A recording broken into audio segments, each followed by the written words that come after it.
If you look in your pantry and you look at the ingredients on the foods that are in your pantry, you'd probably be pretty shocked after watching this video. How many products that are in your pantry probably contain the filler ingredients that I'm talking about? They're pretty common, okay? So filler ingredients are used to stabilize, they're used to thicken, they're used to literally be fillers, right? So processed foods, things that are like not refrigerated, non-perishables, we see so much of them. And the bottom line is we can't always avoid them. And I'm not suggesting that you 100% avoid these, but you're going to see a lot of them. And I want to be able to break them down so that you know maybe what you should kind of like modulate your intake of a little bit more. Again, you can't avoid them all, and it's not the end of the world, but we do need to be cognizant of what's going in our body. Today's sponsor is Sun Warrior. Sun Warrior makes a pea protein hemp protein blend called Warrior Blend. It's the protein powder that I use. I'm a huge fan of pea and hemp combined because you get that perfect essential amino acid profile with that combination, and the hemp protein that's giving you that methionine, which is where the pea protein lacks. So really nice, thoughtful combination there. So anyhow, there is a special link down below to save 20%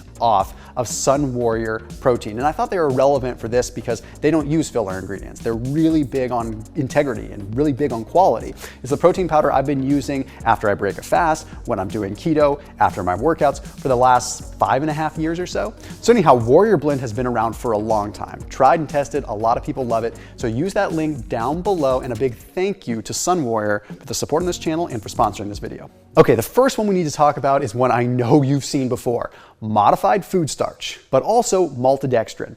We see them everywhere. Go to your pantry after this video, and I bet you 50% of the food products are gonna have maltodextrin. They are in so many things, maltodextrin and modified food starch, just because they're a simple filler. Now, they're generally derived from corn, from rice, from potato, but a lot of times they can be derived from wheat too. And sometimes it's called modified wheat starch, sometimes it's not. So it can be a sneaky way for wheat product to get in there that can be a little bit sketchy. A lot of times it's still listed in the allergens, but you just gotta be careful. Now, the issue is how they actually are altering these starches to get modified food starch. They're either modified physically, where they're like mechanically like actually modifying it, enzymatically, where they're adding enzymes to break certain things down, or chemically. That's what we have to be careful of. We don't always know, right? We just know that modified food starch is in the product, but we don't know if it's been chemically altered to become that. Then when we look at maltodextrin, which I'm grouping into the same category, but it could have its own video. The thing with maltodextrin is the glycemic index. It is between a 106 and 136 on the glycemic index scale. Glucose is 100. Okay, now here's the thing. With maltodextrin, it's usually combined with other foods, proteins, starches, whatever. So the glycemic load or the glycemic index and the load is ultimately going to come down because it's combined with things. So not as big of a deal. But in some things, like let's say a packet of artificial sweetener and you have maltodextrin in it, well, then you run into a problem because the bulk of it is going to be maltodextrin and the rest of it's like a little, artificial sweetener. The maltodextrin is the filler, so you can actually have enough body and volume to open a packet and have something to actually pour in. So yeah, you are getting a pretty big potential insulin spike there. But I don't want to focus on that. I want to focus on some other pieces. There was a study that was published in the journal PLOS1 that took a look at gut health with maltodextrin, and this is the one that sketched me out the most. Okay, this study demonstrated that maltodextrin in some cases increased biofilms. Now, in particular, they were studying like E. coli. So multiple strains of E. coli ended up with biofilms around them. Now, E. coli isn't just what you get when you eat bad lettuce or something like that. No, we have strains of it in there, but it's not always good, right? Well, if a biofilm forms around it, a biofilm protects a bacteria. Biofilms can form around good bacteria and bad bacteria. Either way, too much of a biofilm is a bad thing because it's messing up the ecosystem of our gut. Let's say you've got a bunch of bacteria that shouldn't really be there, maybe in a small amount. But then the biofilm comes around and it protects that bacteria. Well, then that bacteria is like null and void from the natural circle of life. It's messing up this whole system, especially when you have a biofilm that forms around pathogenic bacteria that shouldn't be there. So we don't want large amounts of biofilm. A little bit's natural. Then there's another wild one surrounding the world of inflammation. This study was published in the journal Cellular and Molecular Gastroenterology and Hepatology. It's a long journal there. Okay, this took a look at mice. Now I know it's a mice study, so take that with a grain of salt or a grain of maltodextrin. In this case, they gave them some water, or they gave them water with maltodextrin in it. Well, they found that the mice that ended up having the water with the maltodextrin had some interesting results. If you look at the images on the screen, you'll see that the mice that had the maltodextrin had an increase in interleukin-1 beta, which is an inflammatory cytokine, suggesting that maltodextrin consumption could lead to intestinal inflammation. Does that mean it's going to happen to you because it happened to a mouse? No, I can't officially say that, but it's a little bit cause for concern and maybe something we should be looking into more. They also found that there was an inhibition of what is called mucin-2 expression. Just like the name kind of sounds, mucin-2 helps gut mucosal layers. It helps that protective layer that we need to keep things from leaching into the bloodstream, also to protect our gut, to give gut wall integrity.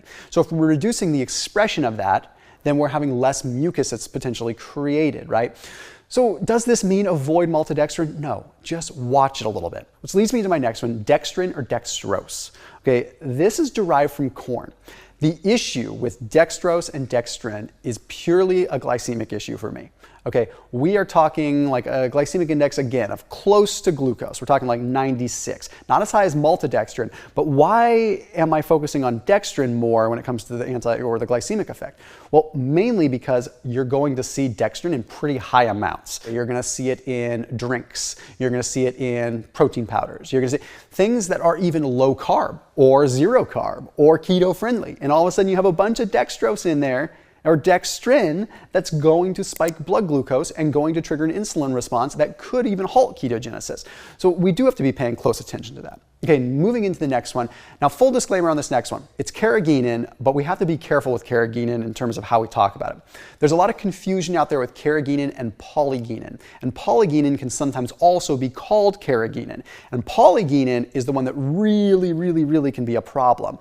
But we still have to pay attention to Carrageenan in general, whenever it's on a label, especially if you suffer from some gut issues already. It's usually used as a thickener or a stabilizer. So you find it in cottage cheeses, you'll find it in some regular cheeses, some yogurts. Just look around, you'll see it. It's in some almond milks, although a lot of brands are really figuring out that people are getting wise to it. Well, the Journal of Toxicology had published something. They found that human cells that were exposed to Carrageenan ended up having an increased expression of nuclear factor kappa B and EGR1. Now, both of these things are master regulators of inflammation. So when they express, we have potentially more inflammation. So that right then and there is something we need to be paying attention to. But when they're both expressed together, it can inhibit the expression of genes that allow zonulin to be formed. What is zonulin? That sounds like a transformer bad guy. Zonulin is a protein that encourages tighter gut junctions. Okay, we do not want our gut junctions to become loose and have slack in them. Okay, that means that lipopolysaccharides and potential pathogenic bacteria can pass through and get into the bloodstream easier, which means that then your body has to trigger a potential systemic inflammatory response to neutralize the threat. The tighter the gut junction, the bad bacteria, the good bacteria, everything stays in its hermetically sealed environment. So I'm not suggesting that Carrageenan is magically going to make inflammation go through the roof. I'm suggesting that maybe it's one of those things you start paying attention to, like a lot of the brands, at least in the United States, are paying attention to now. They're removing it from foods because they know people are getting concerned. This next one has been banned in a lot of countries, but not in the United States. So if you're in the European Union, this has already been banned. Potassium bromate.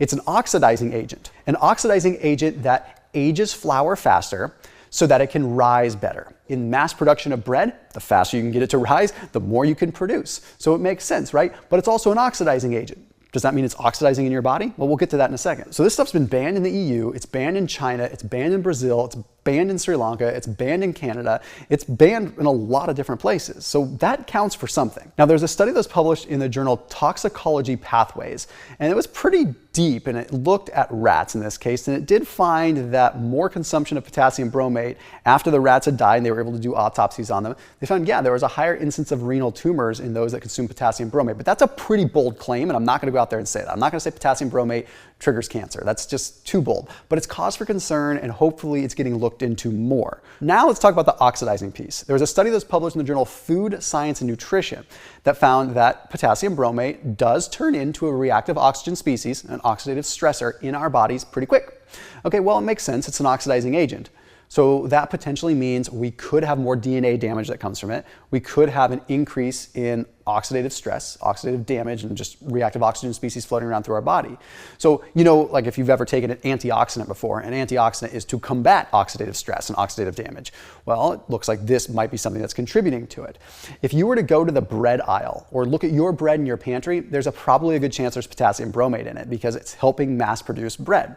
Now, if you look at the big picture, this is what's kind of wild and kind of scary. Okay, the Center for Science and Environment, okay, they took a look and they said, okay, the UK banned it in 1990, Brazil banned it in 2001, Nigeria banned this stuff in 1993, India just banned it in 2016. Okay, I mean, the list goes on. Well, what's interesting is when they took a look at bread from Nigeria, 92% of the Nigerian bread still had potassium bromate in it.